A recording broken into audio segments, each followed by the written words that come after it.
నారదునిలో తనకన్నా గొప్ప భక్తుడు లేదనే అహం పుడుతుంది. అతని మనసు తెలుసుకున్న విష్ణుమూర్తి, నారద, భూలోకం వెళ్ళి అక్కడ ఒక నా భక్తుడు ఉన్నాడు, నీకన్నా గొప్ప భక్తుడు, అతన్ని గమనించిరా అంటాడు. అతని దగ్గరికి వెళ్ళి గమనిస్తే అతను ఉదయం లేచిన వెంటనే పొలం పనులు మొదలుపెట్టే ముందు నామస్మరణ చేసి పొలం పనులు మొదలు పెడతాడు. మళ్ళీ రాత్రి పడుకోబోయే ముందు నామస్మరణ చేసి మళ్ళీ పడుకుంటాడు. ఓసి 2 సార్లకే నాకన్నా గొప్ప భక్తుడా ఇతను అని నారదుడు అనుకుని అదే విషయం విష్ణుమూర్తికి చెప్తాడు. సరేలే, అది ఉండని కానీ నువ్వు ఈ నూనె గిన్నె తీసుకుని వైకుంఠాన్ని చుట్టేసిరా, ఒక్క చుక్క కూడా నేలపై పడకుండా చూసుకో అంటాడు. సరేలే అని వైకుంఠాన్ని చుట్టేసి వస్తాడు.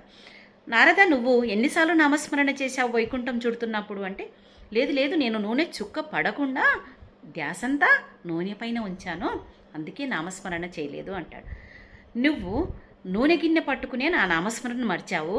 అతను కుటుంబ బాధ్యత మోస్తూ వ్యవసాయ పనులు చేస్తూ నా నామస్మరణ చేస్తున్నాడంటే అతను నీకన్నా గొప్ప భక్తుడే.